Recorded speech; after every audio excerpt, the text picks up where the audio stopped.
Rabbi श्रह ली सदरी वयस्सिर ली अमरी वहलुल उक़दतम मिन लिसानी यफ़क़हू क़ौली। आज हम कुछ अहम टॉपिक पे बात करेंगे, अहम सवालात पे बात करेंगे। बेशक सफाई ईमान का हिस्सा है।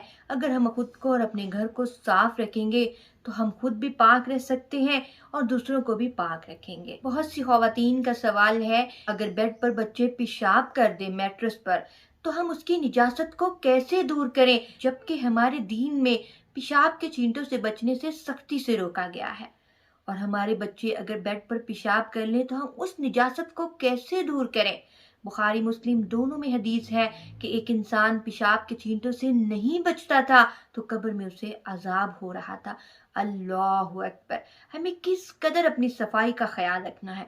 और जो लोग 5 वक्त नमाज अदा करते हैं वो तो खुद को भी पाक रखते हैं और अपने कपड़ों का भी ख्याल रखते हैं, और वॉशरूम जब जाते हैं तो ख्याल करते हैं कि पेशाब के छींटे कहीं हमारे कपड़ों पे न पड़ जाएं, कहीं हमारे जिस्म पर न पड़ जाएं। तो सवाल ये पैदा होता है कि अगर बच्चे जहाँ पर हम लेटते हैं सोते हैं उसी मैट्रेस पर पेशाब कर दें तो फिर हम उसकी निजासत को कैसे दूर करें, जबकि हमें पेशाब के छींटों से बचना है। ये दोनों अलग चीजें हैं। कपड़े अगर आपने पहने ही नहीं और उस पर पेशाब के छींटे हैं तो उससे आपका क्या लेना देना। वो पड़े हैं, जितनी देर मर्जी पड़े रहे, आपने तो नहीं पहनने। नमाज पढ़ने के लिए क्या प्रोटोकॉल है, आपने अपने जिस्म को पाक रखना है, अपने कपड़ों को पाक रखना है, और जिस जगह आपने नमाज पढ़नी है उस जगह को पाक रखना है। अगर ऐसी बात है तो क्या हम अपने पूरे घर को पाक रख सकते हैं? हम साफ तो रख सकते हैं, लेकिन बच्चों वाले घर में कैसे हम उसको पाक रखेंगे? ये नामुमकिन सी बात है। ये दोनों अलग चीजें हैं। अगर बच्चे मैट्रेस पर पेशाब करते हैं तो आप उस पर गीला कपड़ा फेर दें, और वो जब ड्राई हो जाएगा तो आप वहां पे लेट भी सकते हैं, क्योंकि वो गीला नहीं है, खुश्क है। आपने वहां पर नमाज नहीं पढ़नी, आपने वहां पर सजदा नहीं करना। अब मैट्रेस तो रोज रोज धोने से रहे, जब आपको आसानी हो तो आप धो लें, जब आपको बदबू आए, स्मेल आए। लेकिन जब तक आपको बदबू नहीं आती, स्मेल नहीं आती, तो आप उस पर सिर्फ कपड़ा फेर दें। आप इसे पेशाब के छींटों के साथ कंपेयर नहीं कर सकते।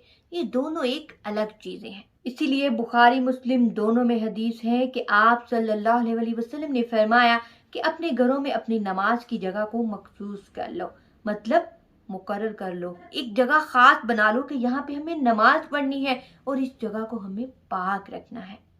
जितनी ज्यादा हमें आसानियां मिल गई हैं उतने ही ज्यादा हमें वहम होने लग गए हैं। पुराने जमाने में क्या होता था, क्या घरों में वॉशरूम होते थे? लोग छतों पर जाकर करते थे और उसी टाइम उसको रिमूव भी नहीं करते थे, लेकिन वो लोग वहम नहीं करते थे। हमारे घरों में वॉशरूम भी है लेकिन फिर भी हम वहम करते हैं। अल्लाह ने आपको जिस सफाई का पाबंद किया है वो है नमाज की जगह अपने जिस्म को पाक रखना, अपने कपड़ों को पाक रखना। उसके अलावा आप जितनी सफाई रख सकते हैं आप रखें। दाऊद में हदीस है कि आप सल्लल्लाहु अलैहि वसल्लम के पास एक सहाबिया आई। उन्होंने फरमाया कि या रसूल अल्लाह सल्लल्लाहु अलैहि वसल्लम, जब मैं गलियों से गुजर कर आती हूँ तो वहां पर बहुत ही ज्यादा गंद होता है, तो मैं क्या करूं? मुझे ऐसे तो मेरे कपड़े नापाक हो जाते हैं। तो आप सल्लल्लाहु अलैहि वसल्लम ने फरमाया कि क्या उसके बाद कोई पाक जगह भी आती है, उससे भी तुम्हारी चादर रगड़ खाती है, वहां से भी फिरती है? तो उसने कहा जी या रसूल अल्लाह। तो आप सल्लल्लाहु अलैहि वसल्लम ने फरमाया कि बस तुम्हारी चादर पाक हो गई। अल्लाहु अकबर। ये हमारे वहमों को दूर किया गया है कि हम इतना ज्यादा वहम न करें। हमारे दीन में बहुत ही ज्यादा आसानियां हैं। अल्लाह ताला हम सबको इन आसानियों को अपनाने की हिम्मत और ताकत दे और दीन के करीब हो जाए हम लोग।